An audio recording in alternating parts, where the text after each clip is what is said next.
Hello बच्चों, NEET 2027 के lecture 2 vector में आपका स्वागत है।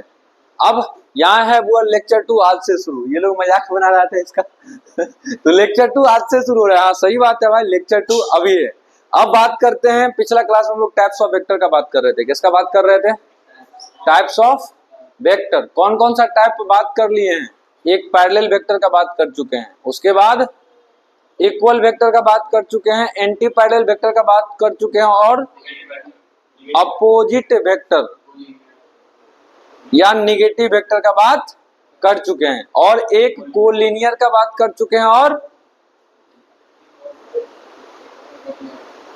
कोप्लेनर अभी करना बाकी है।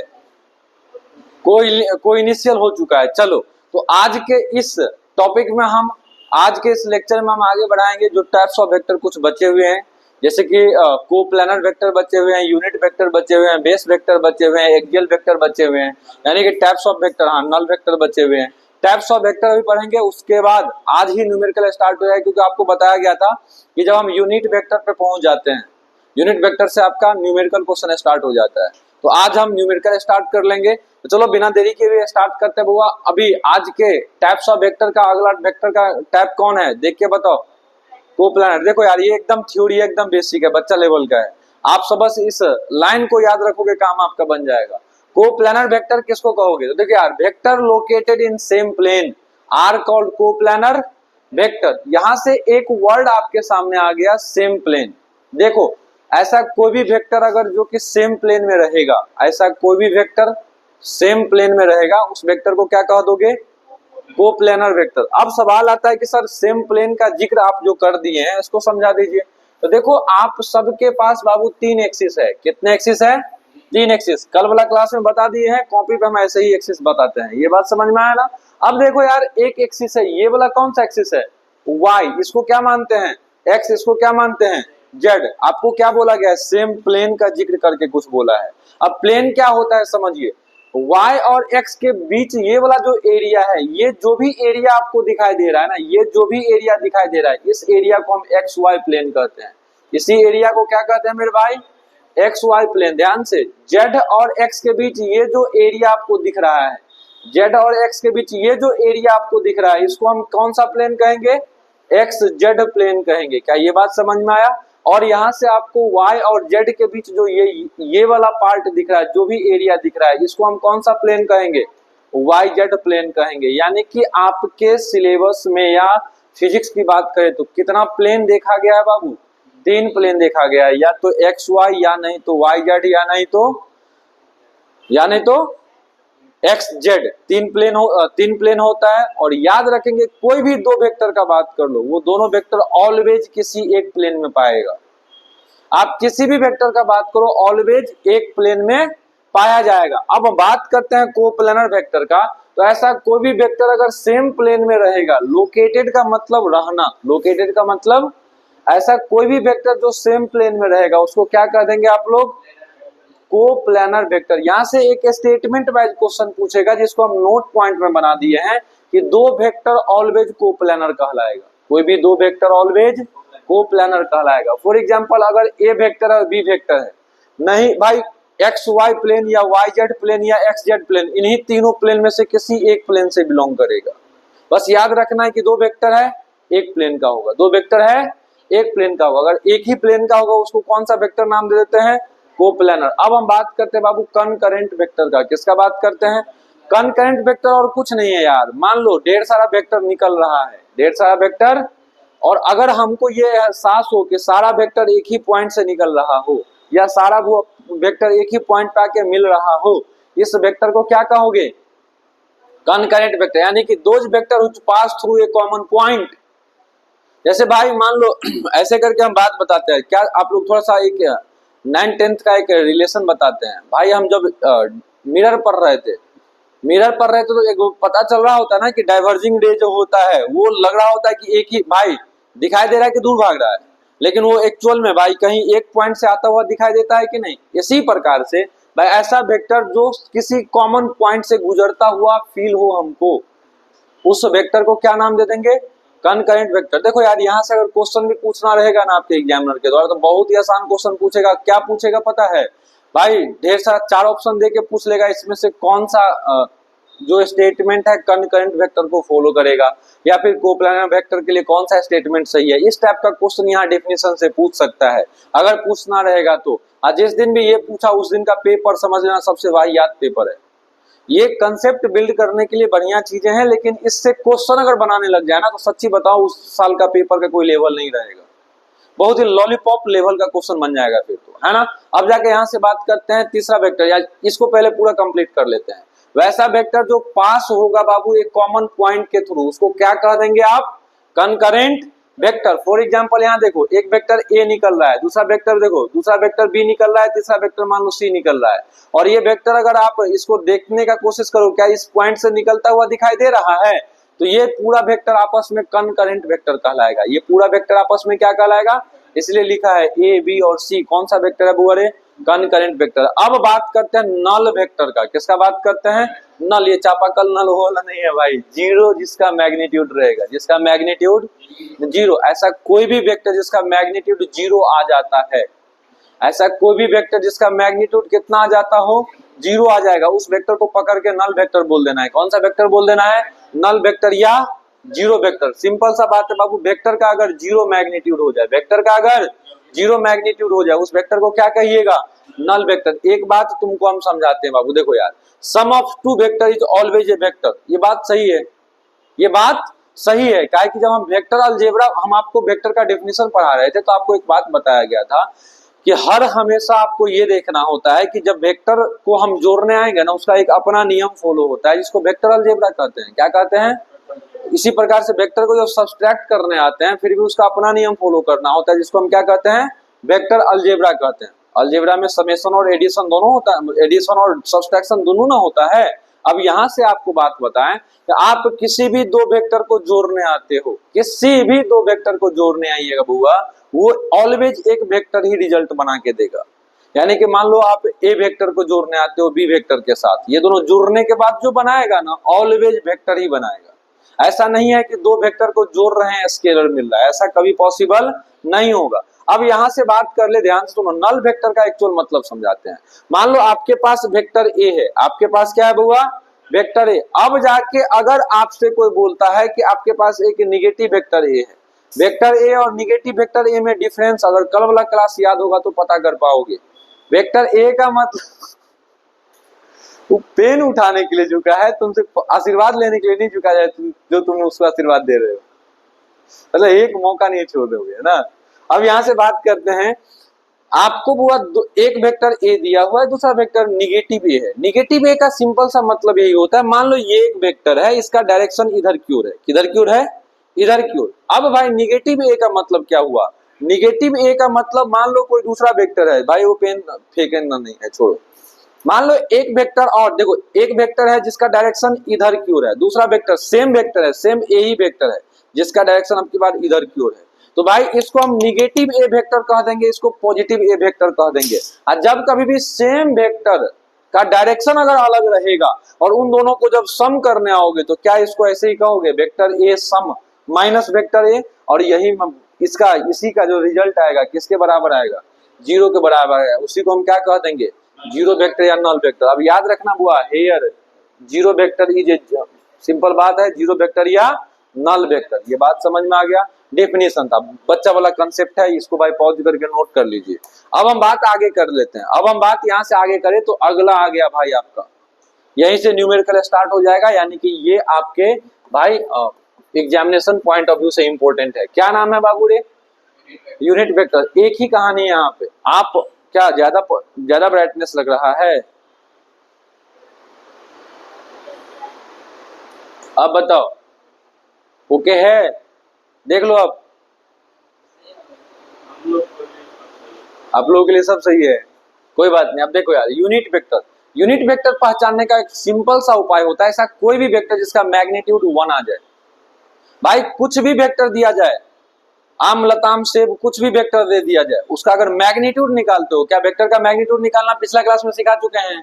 ऐसे करके मेरे भाई मान लो लेट सपोज वेक्टर ए है आपके सामने, वेक्टर ए बराबर क्या था, ए एक्स आई कैप, उसके बाद क्या था बाबू, ए वाई जे, उसके बाद क्या था, ए जेड के, ये था, इसको हम कहते हैं वेक्टर ए, इसको हम क्या कहते हैं, वेक्टर ए। लेकिन आपको चाहिए मैग्नीट्यूड ऑफ वेक्टर ए, आपको क्या चाहिए, बोलना भाई, मैग्नीट्यूड ऑफ वेक्टर ए। तरीका क्या बताए थे, रूट अंडर निकालने के लिए, क्या तरीका बोले थे, रूट अंडर। उसके बाद भाई आई के साथ जो है, आई के साथ यानी कि एक्स एक्सिस के साथ, आई के साथ जो है उसका स्क्वायर, उसके साथ, उसके बाद क्या बोले थे, वाई के साथ जो है उसका स्क्वायर, उसके बाद जेड के साथ यानी कि के साथ जो है उसका स्क्वायर, ऐसे करके मैग्नीट्यूड निकालना सिखाए थे।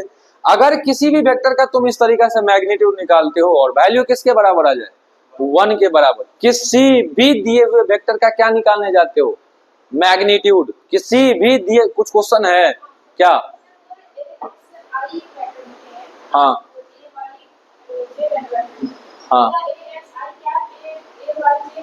वो होगा अभी तुरंत, वो यूनिट वेक्टर बता रहे हैं, वो वेक्टर के रूप में है।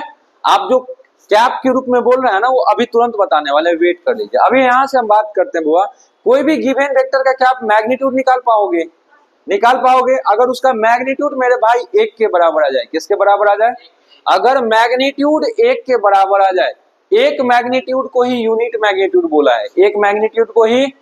अगर किसी भी वेक्टर का मैग्नीट्यूड 1 के बराबर आएगा, उस वेक्टर को हम क्या कह देंगे, यूनिट वेक्टर। देखो यार, it is used to specify direction. अब जाके और एक स्पेशल बात याद रखना है कि वेक्टर का डायरेक्शन बताना है। आपसे क्वेश्चन पूछा गया कि अगर आपको वेक्टर का डायरेक्शन बताना है तो बताओ कौन सा टाइप ऑफ वेक्टर यूज करोगे, क्या नाम बताओगे, यूनिट वेक्टर। यानी कि यूनिट वेक्टर है जो कि आपको डायरेक्शन देगा, यूनिट वेक्टर क्या देगा, डायरेक्शन देगा। अब सवाल आता है, देखो यार, किसी भी, 1 मिनट देखो, अब जाके यहाँ से कंसेप्ट स्टार्ट हो गया भाई। हम बोलते हैं वेक्टर ए, हम क्या बोलते हैं, वेक्टर ए। तो वेक्टर ए को तुम कैसे दिखाओगे, ए के ऊपर ऐसे तीर का निशान दिखाओगे ना। अगर आपसे बोल दे लोग कि यूनिट वेक्टर ए है, क्या है बाबू, unit vector A, unit vector A को दिखाने के लिए ए ही लिखेंगे, लेकिन अब की बार इसके ऊपर में टोपी पहनाएंगे, क्या करेंगे। हो गया जन्नत, आपका कॉन्सेप्ट क्लियर, समझ में आया। यानी कि भाई नॉर्मल वेक्टर को दिखाने के लिए हम ए के ऊपर एरो लगा देंगे, एरो जिसको हम तीर का निशान बोलते हैं। अब भाई टोपी पहनाएंगे यूनिट वेक्टर को दिखाने के लिए। यूनिट वेक्टर भी एक स्पेशल वेक्टर ही है, यानी कि यूनिट वेक्टर भी एक वेक्टर ही है, लेकिन स्पेशल टाइप का, जिसका मैग्नीट्यूड किसके बराबर आएगा।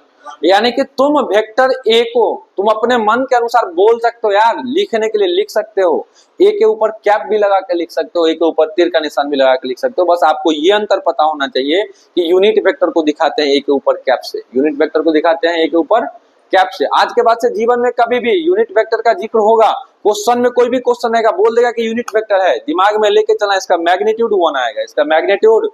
बहुत ही बेसिक बातें हैं, ये बात तो समझ में आया कि नहीं आया। तो यही बात यहाँ लिखा है कि a unit vector is represented by A cap. किससे रिप्रेजेंट करेंगे बुआ, ए कैप से रिप्रेजेंट करेंगे। किससे रिप्रेजेंट करेंगे, ए कैप से। अब देखो, रीड एज, या तो ए कैप इसको पढ़ोगे, या तो उसको क्या पढ़ोगे, इसको क्या पढ़ोगे, या तो ए कैप पढ़ोगे, या ना तो ए हैट पढ़ोगे ना, ए हट, चल हट, उसके आगे नहीं बोलना है।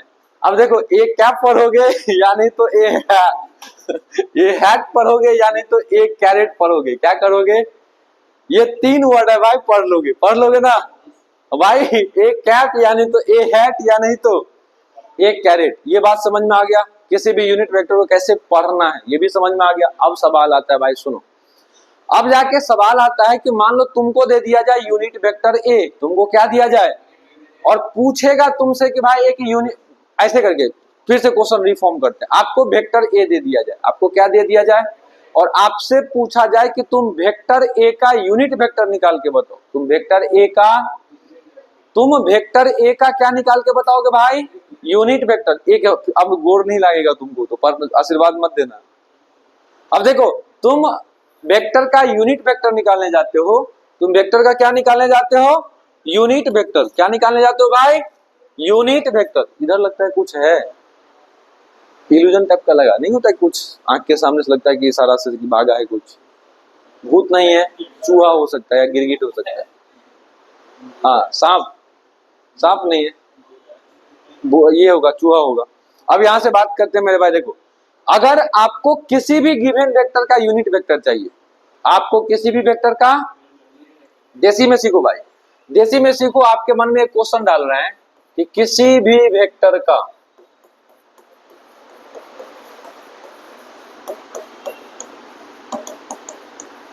यूनिट वेक्टर चाहिए, किसी भी वेक्टर का क्या चाहिए, करना कुछ नहीं है, यूनिट वेक्टर जिसका भी चाहिए, यूनिट वेक्टर जिसका भी चाहिए, यूनिट वेक्टर हो जाएगा सर वेक्टर डिवाइडेड बाय उसका मैग्नीट्यूड, वेक्टर डिवाइडेड बाय उसका मैग्नीट्यूड, बात खत्म। ले इस देसी अंदाज में सीखो, उसका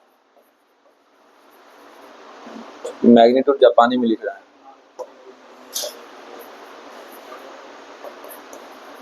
देख लो क्या है क्वेश्चन भाई, किसी का भी यूनिट वेक्टर निकालना होगा, वेक्टर को कैसे डिवाइड करना होगा, उसके मैग्नीट्यूड से, चाहे जोन वेक्टर का बात करें। लेट सपोज फॉर एग्जांपल मान लो आपको एक कैप आपको दिखाई दे रहा है, क्या दिखाई दे रहा है, आप इसको पढ़ोगे क्या, यूनिट वेक्टर ऑफ ए, आप इसको यही ना पढ़ोगे, unit vector of, unit vector of, यही पढ़ोगे। हम क्या पढ़ाए थे, जिसका भी यूनिट वेक्टर चाहिए, ए कैप का मतलब यूनिट वेक्टर हुआ, जिसका भी यूनिट वेक्टर चाहिए उस वेक्टर को ले लेना ऊपर में, उसको किससे डिवाइड करना है, उसके मैग्नीट्यूड से। ये बातें समझ में आया, यही बात इंग्लिश में इधर लिखा हुआ है, इंग्लिश में, जो कि हमको बहुत ज्यादा आता है, मतलब कम आता है, इंग्लिश स्कूल से नहीं पढ़े हैं तुम्हारे तरफ।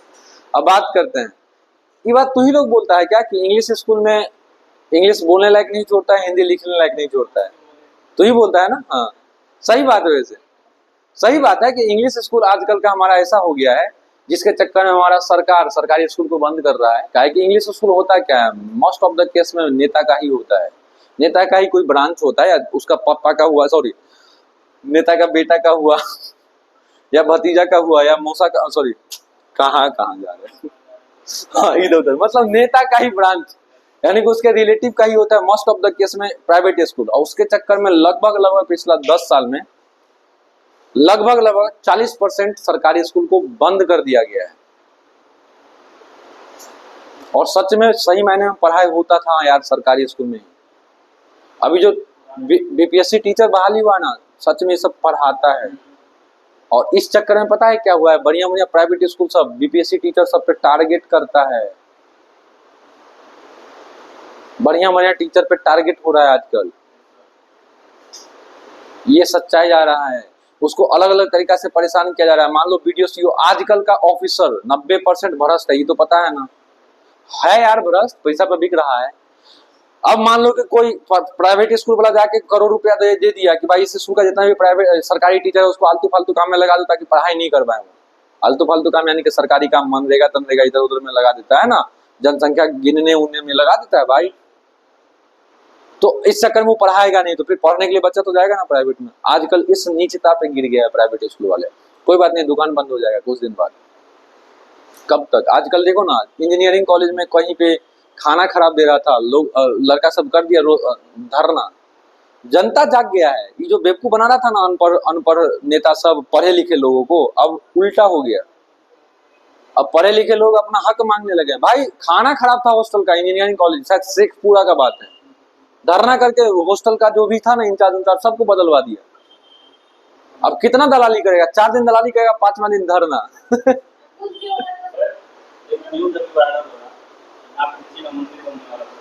हाँ हम भी सुने हैं कि वो लड़का एगो बकलोल साला जन्म के खड़ा हुआ है, हम कहते हैं कि हमें भगवान का मंदिर बनना है। भाई इंसान है वो, सरकार बदलने तो वो भगवान अभी है ना, उसके बाद उससे ज्यादा मतलब उससे ज्यादा खराब इंसान कोई नहीं होगा। सरकार बदलने दो।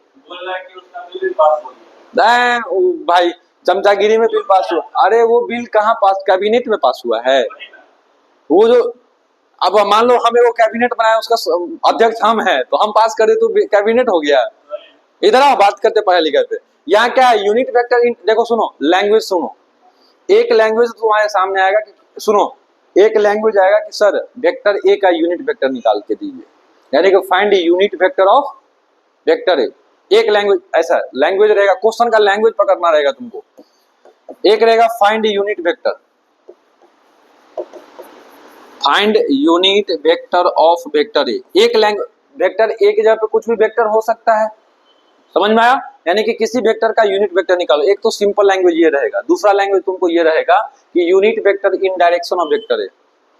लैंग्वेज देखो भाई, एक लैंग्वेज वो था सिंपल कि यूनिट वेक्टर बता के निकाल के बता दो, और दूसरा क्या है, यूनिट वेक्टर तुम बताओ लेकिन वेक्टर ए के डायरेक्शन में। वेक्टर उसका भी मतलब यूनिट वेक्टर ही निकालना है वेक्टर ए का। इसका भी मतलब क्या हुआ, यूनिट वेक्टर निकालना है किसका, वेक्टर ए का। वेरी सिंपल भाई, यूनिट वेक्टर को दिखाते हैं ए के ऊपर टोपी से, ए के ऊपर टोपी से। ये क्या होता है वेक्टर, क्या बताए थे, जिसका भी यूनिट वेक्टर चाहिए वो वेक्टर लेके उसको कैसे डिवाइड करना है, मैग्नीट्यूड से। क्या ये बात हो गया कि नहीं हो गया। अब इसी को भाई मेकअप कर रहा है लोग, यानी कि क्रॉस मल्टीप्लाई कर रहा है। भाई इसको तुम हटा ही दो ना यार, क्यों 75 टाइप से फॉर्मूला पढ़ोगे, एक ही टाइप का फॉर्मूला पढ़ना है, सब जगह अप्लाई करना है, फालतू में।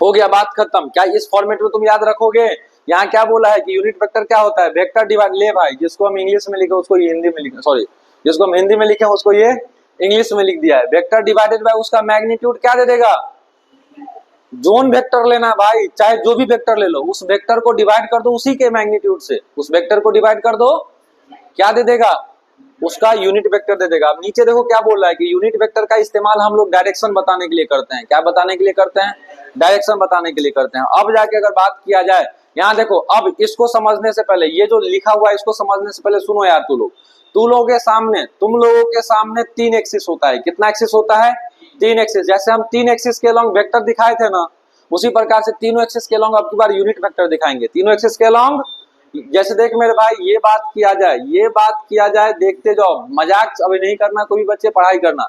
जैसे तुम यहाँ पे वेक्टर आई दिखाए थे, क्या दिखाए थे, तो इसी वेक्टर को अगर यूनिट वेक्टर दिखाना होता तो आई के ऊपर टोपी यानी कि आई कैप दिखाएंगे। एक्स एक्सिस के साथ वेक्टर आई दिखाना होगा तो ऐसे होगा, यानी तो यूनिट वेक्टर ऐसे होगा।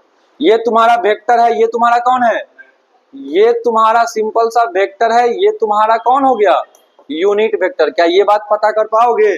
इसी प्रकार से यहाँ आप इसको वाई एक्सिस अगर बोलते हैं तो भाई ये या तो जे वेक्टर होगा या नहीं तो क्या होगा, जे कैप होगा। इधर बाबू के वेक्टर होगा या नहीं तो क्या होगा, के कैप होगा। ये बात समझ में आया, पक्का समझ में आया। ये बात समझ में आ गया तो एक बात और समझो, आपको डायरेक्शन लिखना है कॉपी पे। वैसे तो हमको पता है नॉर्थ डायरेक्शन इधर, साउथ इधर, ऐसे करके हम बोल देते हैं नॉर्थ साउथ ईस्ट वेस्ट, ऐसे तो बोल देते हैं। लेकिन कॉपी पे कैसे बोलना है ये भी सीखना है आप सबको। कॉपी पे देखो बाबू, ऐसा करके एक लाइन खींच देना, खींच दोगे क्या, ऊपर में जो रहता है नॉर्थ डायरेक्शन रहता है, ऊपर में जो रहता है वो, नीचे में जो रहता है साउथ रहता है, इधर जो रहता है ईस्ट रहता है, इधर जो रहता है वेस्ट रहता है। क्या ये बात समझ में आएगा।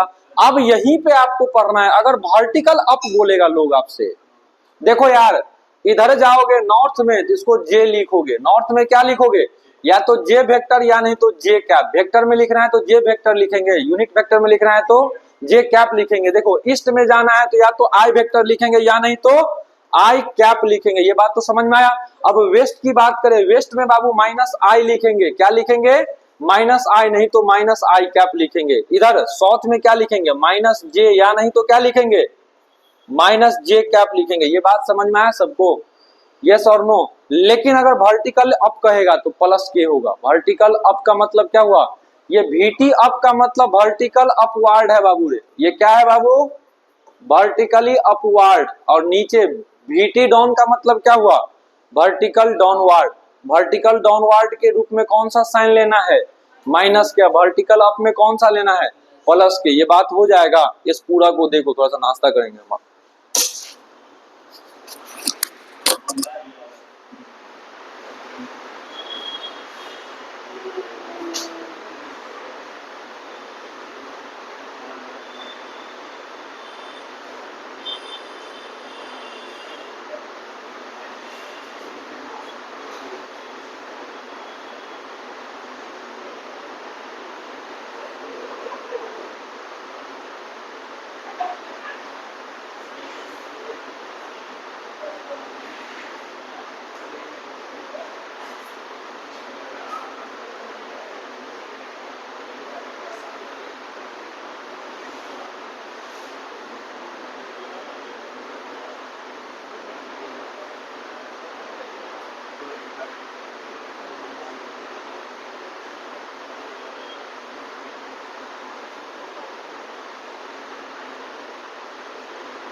हो गया, ये देख लिए हो। अब जाके यहाँ से बात करते हैं आगे। यूनिट वेक्टर तो हो गया, यूनिट वेक्टर हो गया। अब हम क्या बताएं बउआ रे, फिर से एक बार रिवीजन करवाते हैं। किसी भी वेक्टर का यूनिट वेक्टर चाहिए तो वो वेक्टर ऊपर में लेना है डिवाइडेड बाय मैग्नीट्यूड। मान लो कि आपके सामने ऐसा लिखा रहे,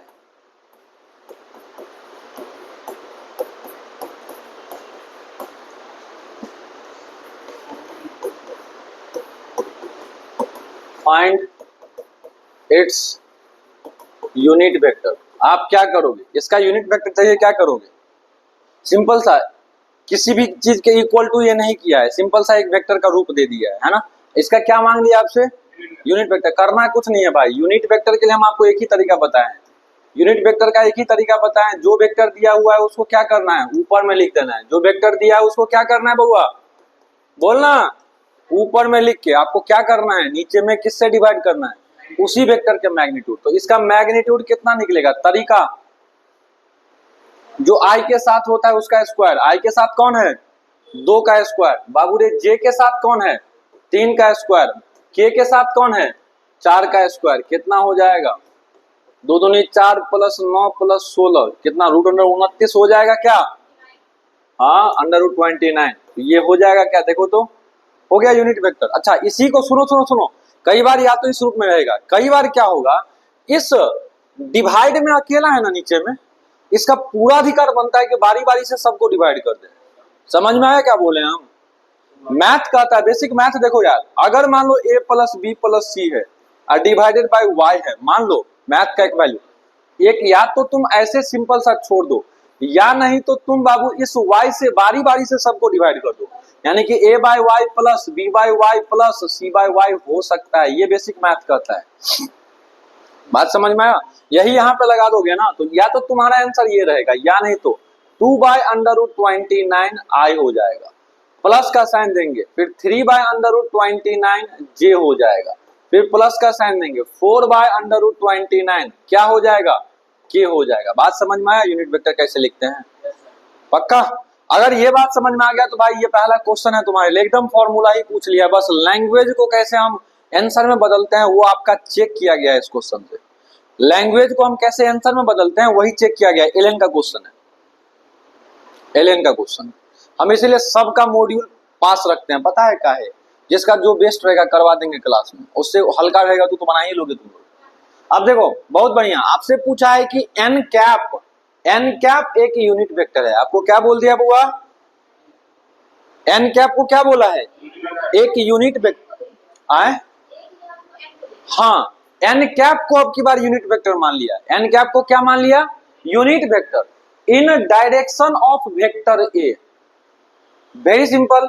आपको हम क्या एक लैंग्वेज ये पढ़ना सिखाए थे, देखो तो अच्छे से, यहां इस language unit vector in direction of vector A, यही unit direction in direction of vector A, जिस वेक्टर के डायरेक्शन में बोलते हैं क्या उसी के ऊपर टोपी पहनाते हैं कि नहीं पहनाते हैं? तो यही बात यहाँ पे ना क्वेश्चन में बोला है, क्वेश्चन में बोला है कि एन कैप यूनिट वेक्टर है, किसके डायरेक्शन में, वेक्टर ए के डायरेक्शन में। कायदे से क्या होना चाहिए, कायदे से वेक्टर ए कैप होना, मतलब ए कैप होना चाहिए, लेकिन क्वेश्चन में ए कैप के बदले में एन कैप ले लिया है। क्या ले लिया है, लेकिन हमारा पूरा ध्यान तो यहाँ पे ना है। ए कैप का मतलब होता है sir vector A divided by magnitude of vector ये होता है। तो सर अब की बार क्वेश्चन कहता है कि ए कैप नहीं लेके क्या ले लीजिए, एन कैप। तो एन कैप क्या बन जाएगा बताओ ना, बात खत्म, आंसर ढूंढ लो, कौन सा हो जाएगा?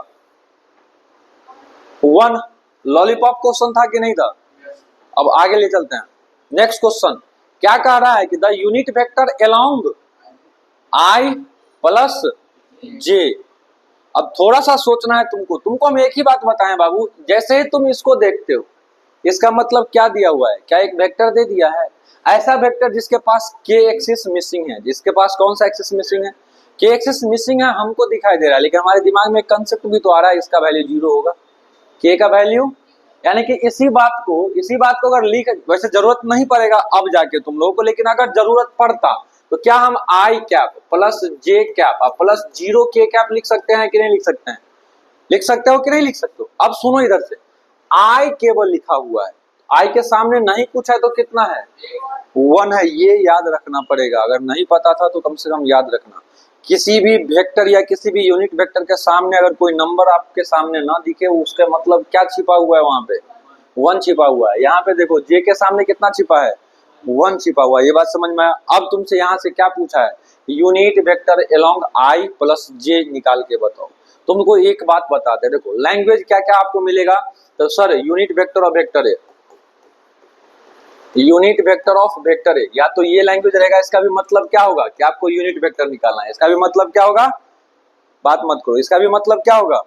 यूनिट वेक्टर निकालना है। यानी तो दूसरा लैंग्वेज रहेगा unit vector in direction of vector है, unit vector in direction of vector है। इसका भी मतलब यही होगा निकालना। या तीसरा लैंग्वेज होगा यूनिट वेक्टर अलोंग वेक्टर है। क्या ये लैंग्वेज सब रहेगा? निकाल लो जाओगे, समझ में आ जाएगा कि इसका मतलब, इस सभी लैंग्वेज का मतलब यूनिट वेक्टर निकालना है। अगर समझ में आ जाएगा बाबू रे, तब जाके यहाँ से आगे बढ़ाते हैं।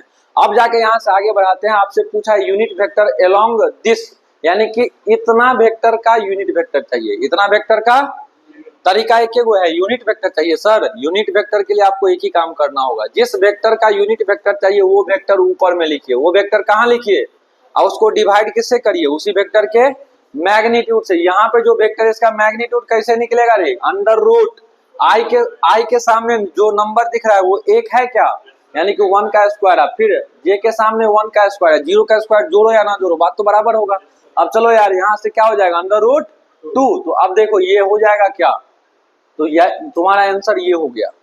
मिला लो कहाँ पे? कई बार क्या होगा, इसी को और एक स्टेप करेगा तो आई बाय अंडर रूट 2 कर देगा plus j by under root 2 कर देगा, बात खत्म। ऐसे भी हो सकता है कि नहीं हो सकता है? यूनिट वेक्टर इतना ही था, जो था यूनिट वेक्टर में इतना ही था। समझ में आ गया? इस टाइप से क्वेश्चन बन जाएगा। तुम्हारे एलएन में 2 ही क्वेश्चन पूछा था यूनिट वेक्टर पे, दोनों करवा दिए। मतलब जो प्रॉपर यूनिट वेक्टर के कंसेप्ट से बनता वो यही 2 क्वेश्चन था। अब जाके यहाँ से हम बात करते हैं। अब जाके यहाँ से हम अगर बात करें आगे, तो भाई मेरे कुछ और वेक्टर के टाइप है, जिसका भाई नाम क्या है? Base vector. क्या नाम है? घबराओ नहीं भाई, एक एक लाइन पढ़ो समझ में आ जाएगा। देखो in an x Y Z coordinate frame, हमारे पास तो एक्स वाई जेड ही कोऑर्डिनेट फ्रेम होता है ना। आपको इसी फ्रेम का बारे में बोला गया है कि x Y Z coordinate frame में सर 3 यूनिट वेक्टर होते हैं। कितने यूनिट वेक्टर होते हैं? 3। कौन कौन? आई कैप, जे कैप और के कैप। क्या ये पहले पढ़ा चुके हैं कि जो एक्स एक्सिस के साथ होगा उसको आई कैप कहते हैं, वाई के साथ जे कैप और जेड के साथ के कैप। वही बात यहाँ लिखा है। अब देखो they are used to indicate x y and z direction respectively. सही बात है ना? यानी कि आई कैप कहीं पे लिखा है, क्या हमारे दिमाग में चलेगा? आई कैप का मतलब एक्स एक्सिस को दिखाता है, यानी कि एक्स एक्सिस के डायरेक्शन को दिखाता है। ये बोल सकते हो कि नहीं बोल सकते हो? भाई कहने का ये मतलब है यार, कहने का ये मतलब है, कहीं पे सिंपल सा ये है। मान लो आपको कोई एक्सिस नहीं दिया है, आपके सामने एक्सिस नहीं है, बस आई कैप लिखा है। इस आई कैप का क्या मीनिंग निकालोगे? क्या कर रहा है बे?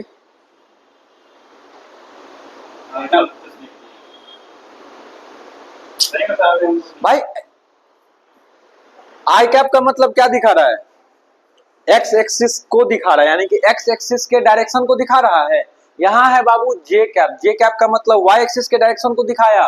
यहाँ है के कैप, के कैप का मतलब क्या होता है? के एक्सिस के डायरेक्शन को दिखा रहा है, यानी कि डायरेक्शन को दिखा रहा है तो इसी को यूनिट वेक्टर कहोगे क्या? यही बात यहाँ बोला है कि नहीं बोला है कि देख भाई हमारे पास X Y Z coordinate system है जिसमें 3 यूनिट वेक्टर होता है। तीनों यूनिट वेक्टर कौन कौन? आई, जे और के, और जो कि बताता है भाई एक्स वाई जेड एक्सिस के डायरेक्शन को, जो कि किसको बताता है? बात खत्म। अब आगे देखो, these 3 unit vector are mutually perpendicular to each other. Mutually perpendicular का मतलब होता है, देखो यार इसका प्रोनाउंसिएशन और कुछ बढ़िया हो सकता है जो कि मुझे नहीं ये पता है। म्यूचुअली इसको हम बोलते हैं, अब जो इसको और स्टैंडर्ड प्रोनाउंसिएशन करते हो मुबारक हो आपको, आपको इंग्लिश आती है। अब देखो म्यूचुअली परपेंडिकुलर का मतलब हुआ आपस में एक दूसरे के साथ परपेंडिकुलर, इसका मतलब हुआ आपस में एक दूसरे के साथ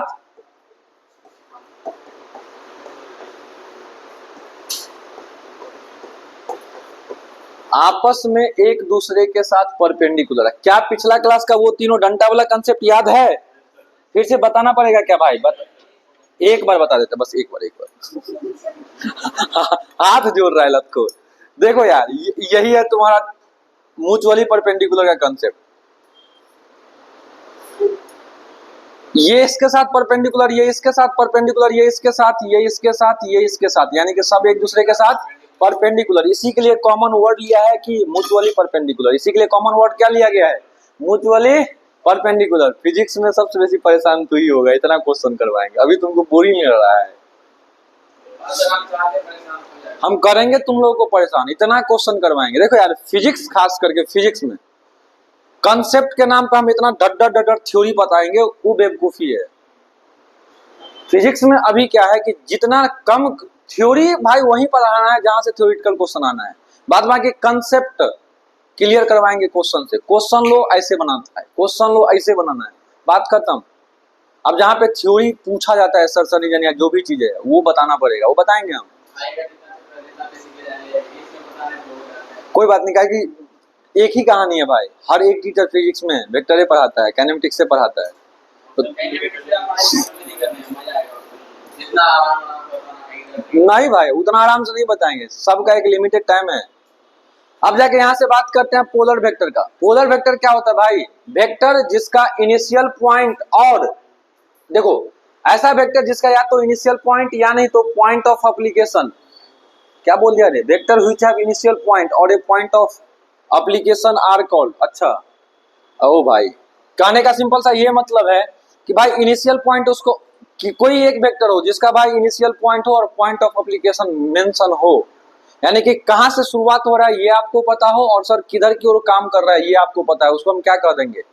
पोलर वेक्टर। बात खत्म। जैसे डिस्प्लेसमेंट हुआ, इनिशियल पॉइंट है, किधर की ओर जाना है ये हमको पता है, तो ये क्या हो जाएगा? Polar vector. ये इसका डेफिनेशन और स्टैंडर्ड किया जा सकता था लेकिन नहीं किया गया है, कोई बात नहीं।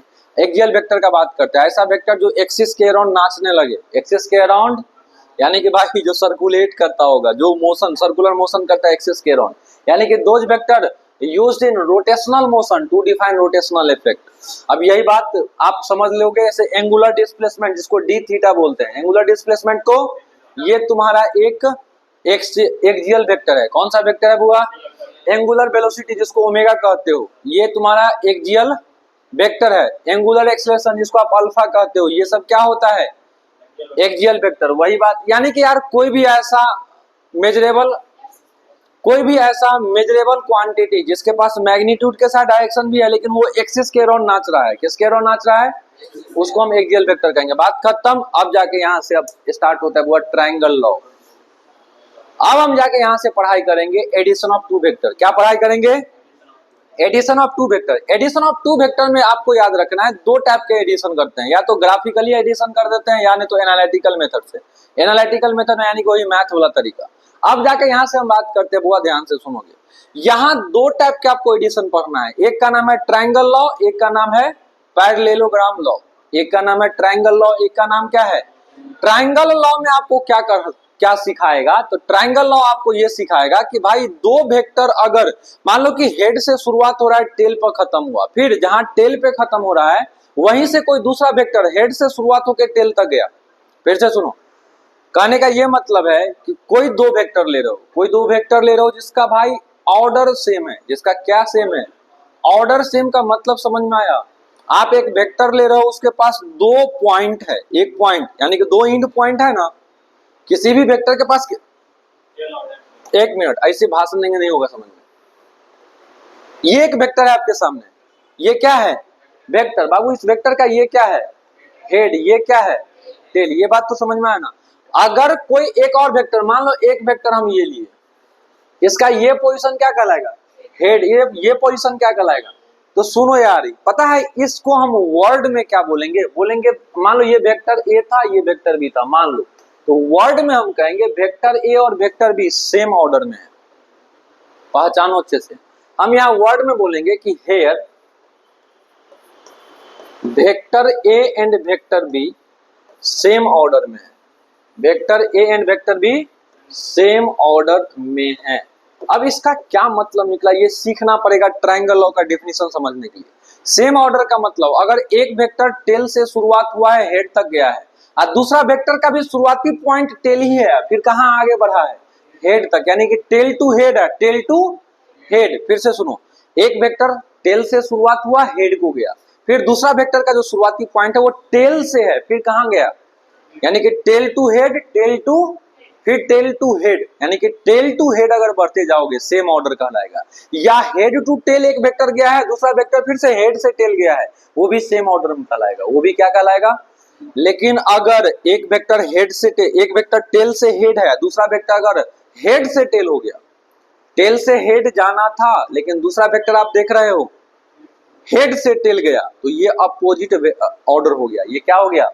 Opposite order. क्या सेम ऑर्डर और अपोजिट ऑर्डर पहचान पाओगे? अब ट्रायंगल लॉ बस यही कहता है कि जब कोई दो वेक्टर सेम ऑर्डर में जुड़ा हुआ रहेगा, जब कोई दो वेक्टर सेम ऑर्डर में जुड़ा हुआ रहेगा, और अगर तीसरा वेक्टर आप ड्रॉ करते हो जो अपोजिट ऑर्डर का हो, तीसरा वेक्टर किस ऑर्डर का हो, तो वो जो तीसरा वेक्टर अपोजिट ऑर्डर का होता है ना, वही वेक्टर इन दोनों सेम ऑर्डर वाले वेक्टर का रिजल्टेंट कहलाएगा। वही वेक्टर इन दोनों सेम ऑर्डर का क्या कहलाएगा? क्या भाषण दिए यहाँ सुनो मेरे भाई। अगर देखो ए वेक्टर को, तो यहाँ टेल से शुरुआत हुआ था, कहाँ गया है? कहाँ गया है? हेड को गया है, यानी कि यहाँ का ऑर्डर क्या है? यहाँ का ऑर्डर बताओ, टेल टू हेड। यहाँ का ऑर्डर क्या है? यहाँ देखो दूसरा वेक्टर भी कहाँ से कहाँ गया है? यहाँ का ऑर्डर क्या है? दोनों जगह का ऑर्डर बताओ क्या सेम है? दोनों जगह का ऑर्डर सेम है। अब बोला जाएगा कि भाई इन दोनों को ऐड करो, इन दोनों को, यार याद रखना, addition of two vector is known as resultant vector. Addition of two vector is known as, फिर से सुनो बाबू, लिख देते हैं, एडिशन ऑफ टू वेक्टर। एक एक पॉइंट सीखते जाएंगे। Addition of two vector, addition of two vector को एक और लैंग्वेज लिखता है बाबू रे, सम ऑफ टू वेक्टर। इसी को और एक और क्या लैंग्वेज से लिखा जाता है? तो चाहे आपके सामने एडिशन ऑफ टू वेक्टर का जिक्र हो या सम ऑफ टू वेक्टर का जिक्र हो, इसका मतलब होता है रिजल्टेंट वेक्टर। इसका मतलब क्या होगा? बोलना, किसी भी दो वेक्टर का एडिशन या सम क्या कहलाएगा? Resultant vector. अब जाके यहां से बात करते, देखो यार, ये वेक्टर ए का ऑर्डर क्या है? Tail to. इस वेक्टर का ऑर्डर क्या है? Tail to. या क्या दोनों वेक्टर सेम ऑर्डर कहलाएगा? अब जाके यहाँ नियम कहता है ट्रायंगल लॉ वाला कि भाई जो तीसरा वेक्टर ड्रॉ करोगे ना, वो अपोजिट ऑर्डर का होना चाहिए। कैसा होना चाहिए? यानी कि ये टेल टू हेड है, तो तीसरा वेक्टर कहां से होना चाहिए? हेड से टेल होना चाहिए। कैसा होना चाहिए? क्या हेड से टेल ऐसा होगा क्या? देखो अच्छे से, क्या ये हेड से टेल, ये टेल है, ये हेड है, क्या बताओ ये तीसरा वेक्टर हेड से टेल कहलाएगा क्या? इसका ऑर्डर देखो ना यार, देखो यहाँ टेल से हेड पे खत्म हुआ, टेल से हेड पे खत्म हुआ, लेकिन यहाँ पे कौन सा पोजीशन है? हेड पोजीशन है। कौन सा पोजीशन है? हेड पोजीशन है। तो ये क्या कहलाएगा? हेड टू टेल कहलाएगा इसका ऑर्डर, की नहीं कहलाएगा? हाँ, बोल सकते हैं कि भाई तीसरा वेक्टर लिखना होगा, उसका शुरुआत करेंगे हम इनिशियल वेक्टर के टेल से और एंड करेंगे फाइनल दूसरा वेक्टर के हेड पे। ये भी बोल सकते हैं, टेल से हेड उल्टा करना है। क्या कर, हाँ तो देखो ना, यहाँ देखो, जा हम किधर रहे थे? इधर से यहाँ गए, इधर से यहाँ गए, इधर से यहाँ आना था। तरीका बता रहे हैं, रिजल्टेंट का तरीका है। रिजल्टेंट वही देगा जो अपोजिट वेक्टर रहेगा। रिजल्टेंट वही रहेगा, मतलब अपोजिट डायरेक्शन में रहेगा, अपोजिट ऑर्डर में रहेगा।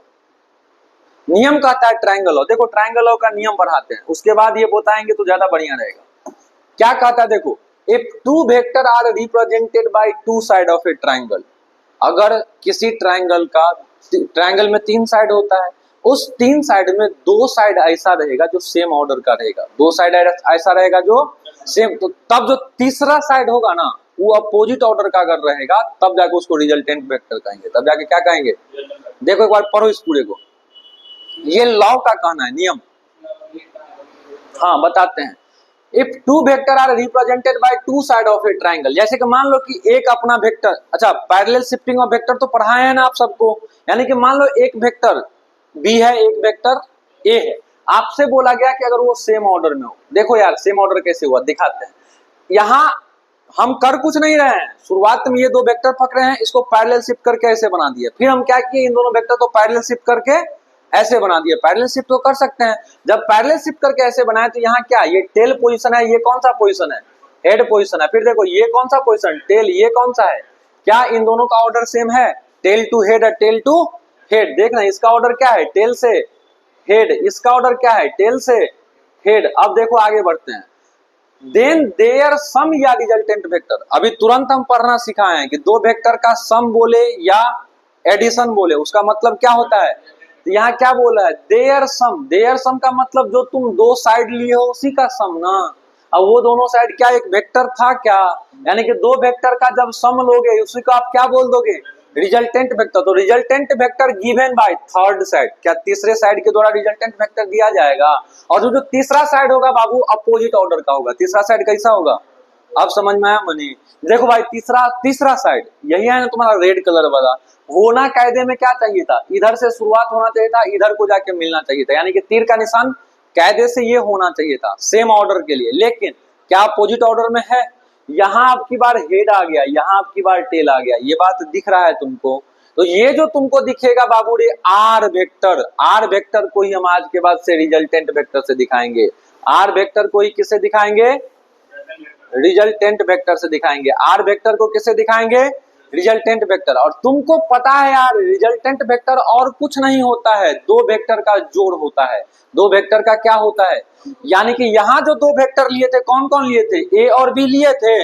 रिजल्टेंट वेक्टर क्या होता है, दो वेक्टर का जोड़ होता है। यानी कि आर वेक्टर अगर लिखने का मन किया तो क्या सर ए वेक्टर और बी वेक्टर के जोड़ को हम रिजल्टेंट वेक्टर बोलेंगे कि नहीं बोलेंगे। तो ये आज के बाद से लंबे समय के लिए कैरी करना है। रिजल्टेंट वेक्टर का मतलब कोई भी दो वेक्टर को अगर हम वेक्टर के रूप में जोड़ते हैं इसका मतलब उसके बदले में रिजल्टेंट निकालते हैं। क्या निकालते हैं बुआ, क्या बात समझ में आया, देख के बता। हेलो हेलो हेलो हेलो, समझ में आ गया। अब जाके यहाँ से बात करते, देखो ये डायग्राम और कुछ नहीं किया गया भाई, हम रैंडम से कोई दो साइड लिए उसको पैरेलल शिफ्ट किए, फिर इसको पैरेलल शिफ्ट करके इस रूप में लाए हैं। ये बात समझ में आया। अब जाके तुमको यहाँ पे क्या हुआ, अब जाके यहाँ पे तुमको एक अल्फा दिख रहा होगा। क्या दिख रहा होगा, थोड़ा सा सोचना, ये अल्फा एंगल किसके किसके बीच का है बाबू रे, ये अल्फा एंगल ये रिजल्टेंट वेक्टर और वेक्टर ए के बीच में है क्या, ये तुम्हारे काम का चीज है। क्वेश्चन पूछा जाता है, हम अगला क्लास में क्वेश्चन करवाएंगे इस पे। लेकिन देखो अल्फा को यहां से हम क्या बोलेंगे, देखो तो बाबू अल्फा को बोलेंगे sir angle between, angle, angle between resultant vector and vector A, ये बोलेंगे कि नहीं बोलेंगे, angle between resultant vector and vector A बोलते हैं या नहीं बोलते हैं। तो अल्फा को पहचानना है और इसी में हम आगे जब कभी भी तो आपको रिजल्टेंट के बीच में और किसी एक वेक्टर के बीच में एंगल चाहिए तो उसको हम अल्फा लेंगे। आज जब मान लो कि ऐसा रहा कि एक रिजल्टेंट के साथ दो वेक्टर के साथ रिजल्टेंट बना रहे हो ना। अब यहां से एक बात और समझा देते हैं, अगर भाई तुम्हारा रिजल्टेंट बी के साथ एंगल बनाने का सोचेगा वो बीटा हो जाएगा। अगर आप रिजल्टेंट वेक्टर को किसी एक वेक्टर के साथ एंगल बनाने के लिए छोड़ देते हैं तो अगर वो अल्फा बनाया तो एक वेक्टर और तो बगल में है, तो रिजल्टेंट उस दूसरे वेक्टर के साथ जो एंगल बनाएगा उसको बीटा बोलते हैं, जिसको हम अगला क्लास में पढ़ाएंगे। ठीक है, अब यहाँ क्लास यहीं पे रखेंगे क्योंकि इसके बाद इसका मैथमेटिकल आप दो टाइप का पढ़े हो एडिशन। आप वेक्टर एडिशन कितने टाइप का पढ़े हो, दो टाइप का, एक ग्राफिकल मेथड, क्या ग्राफिकल मेथड से अभी पढ़ाई कर चुके हैं। अब दूसरा कौन सा मेथड बन रहा है, एनालिटिकल यानी कि मैथमेटिकल मेथड, वो बता देंगे क्योंकि अभी एक क्लास है उसके लिए जाना होगा हमको। ठीक है, ठीक है, तो आप टेंशन मत लो, कल से क्लास ये 10:45 में स्टार्ट हो जाएगा और आपके पास ऐसे करके क्लास तो ऐसे वैसे 6 दिन है ना, इसमें MWF अल्टरनेट जो है ना, MWF अल्टरनेट, इसमें आपकी क्लासेज फिजिक्स की क्लासेज 1 घंटा 10 1 घंटा 5 ऐसे चलेगा डेली।